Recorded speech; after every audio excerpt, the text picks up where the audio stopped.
Good morning, team. Let's wrap up the NRL Fantasy week with this Storm 56-18 win over the Eels. What a ridiculous game this was. That first half, it looked like they were on for an absolute million, and it definitely slowed down. And you saw that in the Manly game as well. It's very, very hard to keep that intensity up for so long. And for the attacking players, definitely hard to keep, going at that speed. Definitely. You saw that with Turbo. You saw that here with guys like Munster, for sure. Guys like Harry Grant as well. It was very much a slower second half. And, Greg got that little bit of an early mark. And Jerome Hughes got a 20-minute early mark, which is pretty crazy in this game. And obviously you do have, Tyron Wishart that can come on and play 7 anyway, which is a very nice luxury for them to have. And he actually came on really early in this game and was used through the middle, even with all the boys on. So that's something interesting to see with Wishart, is how they played him there. And he's not going to have to wait exactly for an injury. He's going to be able to come on and just play footy, which is good to see. But obviously, the scores are dominated by Storm players. And it's going to be a very, very different game to what you have seen and what you will see going forward for this team. Like, they'll have games where they are pretty dominant, but this one was pretty ridiculous. It wasn't spread out across the two halves. And usually if it is, you'll see some better scoring from more players, if that makes sense. Like, as I said, in that second half, you did see a big slowdown in any points gained from a bunch of these players. Munster improved a little bit, but it was only like 16 in the second half compared to that dominant first half display. And guys, if you haven't checked out the other videos where I analyze all of the games, I really suggest that you do so, especially over the first month. At minimum, you get to, I've watched all the games, you get to hear exactly what happened, rotations, my thoughts on all the players early, so you can muck around with your squad. Once you see Team List Tuesday, it makes life a lot easier, and then we can just watch the rest of the videos through the week just to get that clarity around players. But I do think getting my raw reaction is one of the best ways you can do it. Yeah, if you are interested in playing some good NRL fantasy. Please subscribe, please follow along to everything that we're doing here as well. Thank you very much. Let's go top to bottom there. And Nick Meaney, 71 for him, 8 goals, good defensively as well. Apart from, I suppose that last try. Thank you for that one. And they should have scored on the one that Yongi ended up passing to Warbrick as well. But in terms of fantasy, defensive, 20 tackles, 3 misses, 190 meters, 20 tackles. Some good work on that front. Had a really, really nice game, and I was really excited to see him and obviously Pappenhausen. And just as a caveat for this one, guys, Storm have a bye in round 2. They then play Penrith in round 3. So that was the reason for myself not picking any of these guys. Like, I was super keen all preseason on Jack Howarth, and I thought, well, that's the situation we're at right now. If he doesn't come out and dominate round 1, he then has a bye and then has the Panthers. So if you did take any of these Storm guys, especially, Munster, Howarth, Pappenhausen, Eli Katoa, these types of guys, you got rewarded in round 1 at least, and then you still do have this little tough period over the next 2 weeks. So just be aware of that with these guys. And Pappenhausen, it was so great to see him back in action, running really fast, and probably should have got near 80 on this one with that butchered try assist that he had for Cam Munster. But 2 tries for him, a try saver in that as well, with 3 line breaks, 5 tackle breaks. It was great to see him doing the business against the Eels, and the Eels do not look good, obviously, clearly. Probably worse than what the Cowboys looked, but Storm's play the ball speed was absolutely incredible, and they need to be clapped for that one for sure as to how well they played. Eli Katoa, 64 for him as well in 70 minutes. I'll speak about these 3 in here as a bunch, because I think they're in a slightly different situation to guys like Munster, for sure. But Eli, 64 with that try, just the 1 missed tackle is a negative for him. A terrific match again, and he is one of those guys that picks up a lot of tries. I think he had 12 or 13 last year, which, 1 every 2 games is pretty incredible. And this is what you're going to get from him in certain games like this. So congrats to anyone who did buy Eli Katoa. And then Howarth at 450, in a similar boat to Pappenhausen, in my opinion. 60 for him with 2 try assists, 2 line breaks, 7 tackle breaks, no missed tackles, a couple of errors obviously there, and almost butchered that 1 try assist that he did get for Hughes back on the inside. But 249 run meters is the big stat there. And we've seen here for him, especially in that last sort of 4 to 6 weeks of last season, he was getting involved with a lot of running. He was well over 100 each game, 140, 150, those type of numbers, 160. And that's exactly what you want to see. And he did look improved, which is what I was expecting as well. For this grouping of 3, Pap, Katoa, and Howarth, we are expecting less points from them against the Panthers. So if you did start with them, awesome. Disregard anything I say right now. If you are like, oh, I really want their scoring, and that's me looking at Howarth and Pappenhausen, obviously they're at 530 with that wing fullback position being pretty tough. Katoa, you know what you're going to get from him at 700k. Got the 10 minutes early mark as well. He's a player where you should expect somewhere in that low 50s to mid 50s. And he's a little bit different to the other two because there's a lack of actual true value on their starting price. Whereas Pappenhausen and Howarth, they could easily both have that 100 to 150k in gains each. They will just, by the time lockout comes around, they will have just gone up a decent amount here after this game. And there'll be more to come, obviously. But you do have to look at it and go, okay, if Pappenhausen is going to be 550k, if Howarth is going to be like 475, they come up against the Panthers in round 3 after their bye. What are their chances of exceeding where they're priced at, even with the lower break even? Yes, they'll probably make some type of cash, but I think Pappenhausen could easily come out and get a 35 or a 30 or a 28. We've seen it plenty of times against the Panthers, and I definitely think that Howarth could come out and score a 25 against the Panthers, and that would reduce his chances of making money early in that first month. And when I say making money, I mean big money and really important cash. So that's what I'd say about those two guys. Just another wait and see come the Penrith game, and then you can decide from there. If they look pretty good in that game against Penrith, then you could jump on, and they'll still have some cash to make. And I think Howarth can be a cut price keeper, and we know Pappenhausen can be as well. Now, Munster, as a non-owner, absolutely got away with this one for sure. 37 early, could have had a try there from Pappenhausen, which he missed out on, and picked up 2 try assists. He looked really solid. He was run the footy plenty. He only had to run the ball 66 metres. 130 kick metres was fine. Just the way he was, like, there was 10 minutes to go and he had that kick down early on in the tackle count, and he got down there and made the tackle. Well, the boys made the tackle, and he was revving up his boys to get down there and keep them down there. So that type of leadership and that type of, him really wanting to be there in a game where they were up by 50, I thought was really impressive. And that's something that I think can stand out and help keep him in these games.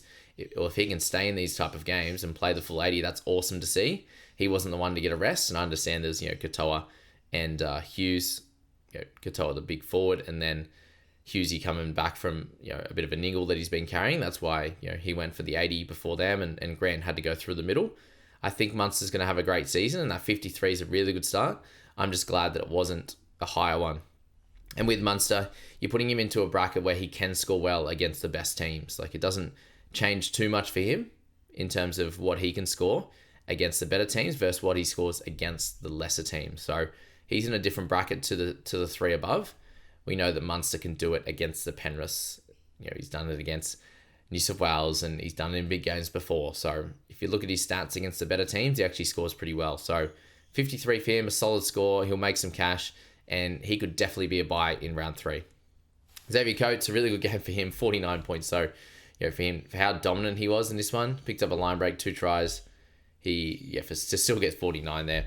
And Josh King, he just loves the line run, doesn't he? It always ends up in a terrific spot, old Joshy King.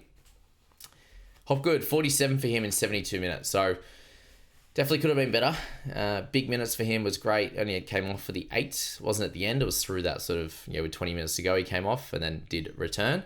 And I personally expect him to play pretty high minutes in this side. And with a 47 this week, I'm expecting a 73 next week against the Tigers. So if you are annoyed with him, it's not exactly his fault. They got absolutely trounced, and he still had 3 offloads, which is great. Tackle numbers are still decent, even though they'll stand under the sticks for a long time.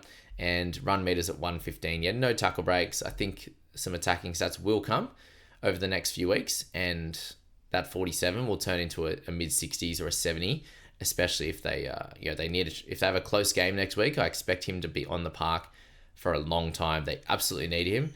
This team was absolutely terrible. And 47, their highest score from the Eels standpoint, wasn't good enough, that's for sure. But he'll be fine. Don't worry about him. Just a bit of an annoying score. Similar to Preston, they'll both be sweet. Hold on and expect a big score next week. If you have both, load up. I've got both of them in Supercoach. I'm expecting and hoping for a big score from them next week. Jerome Hughes with 46 did the job here. If you captain him or if you do own him, there are 8.7% after last year and how well he did. At 47, you would hope for a little bit more, but there's not too much else you could expect when the attack was across the board in this one. Wasn't able to get his running base, his tackling base that he would in other games, but 46 for him.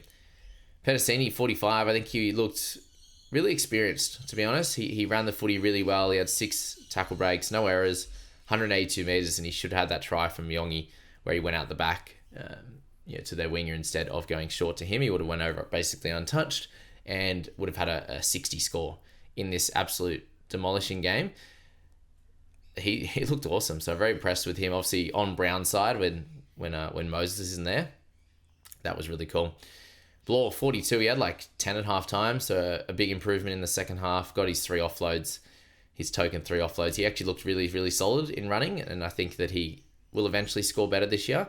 But in games like this, if he's not in the attack, it's not really going to happen for Glory.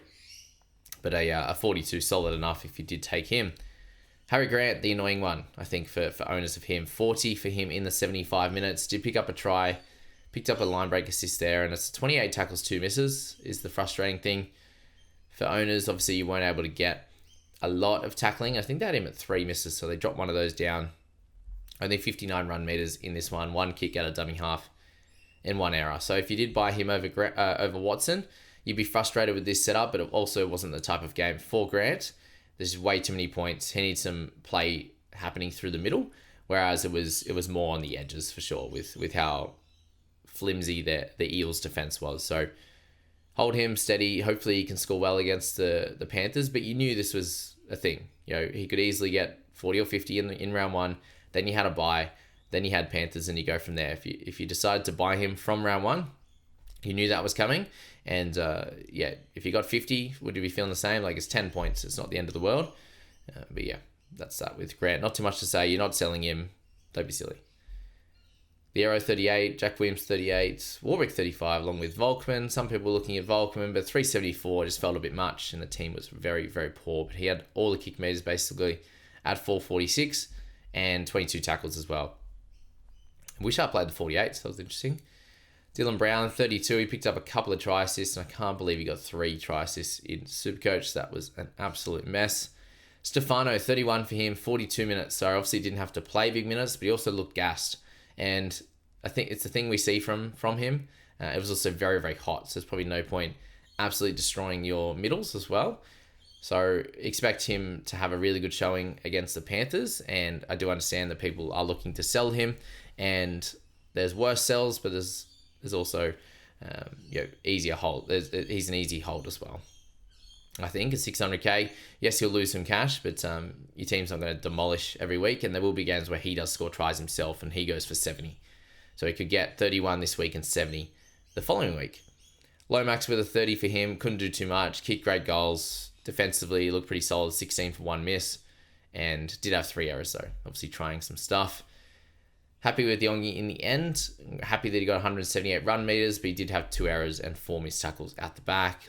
When you're last line defense against a terrific attacking side, you're going to miss tackles. So I think he was one of their more bright spots, to be fair, with a 28. Wasn't ideal, but you'll take it. Thankfully, got that try and really saved my bacon in Fantasy Supercoach there.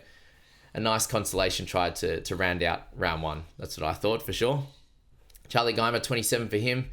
In 67 minutes, look, did what he could. Kamatulangi got hooked. That's the storyline of this game for the Eels. And the other storyline was Riley Smith coming on and playing way bigger minutes than Brendan Hands. I'm personally going to watch next week and see how that one goes for Riley Smith. Thankfully, well, he was 11 and then updated to 21. So thankfully, he didn't get a crazy score. And at 21, we can hold off, wait one more week, see if he gets big minutes again. And if he does, I'll be buying him in round 3. no questions asked, because this game was an absolute shocker for any middle forwards, basically, for the Eels. And they will have closer matchups. And if he can play well against Tigers, I'll be buying him likely in round 3. Kelma, get him out of your sides. It ended up being not a great selection once Moses was going to be out the side. And he got hooked after 13 minutes. Ridiculous how that one played out.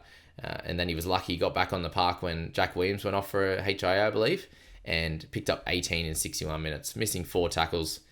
Yes, had the one offload. He ran for 75 metres, so it could have been worse, but yeah, that wasn't great at all. And needs to be out of your sides. He's the first sold, and then you sell Davin Wiley after that, to be honest. Yeah, interesting situation. But if you got both of them, sell both for sure. And then Brendan Hands, 9 in 27 minutes for him to finish things off. 15 tackles, 3 misses.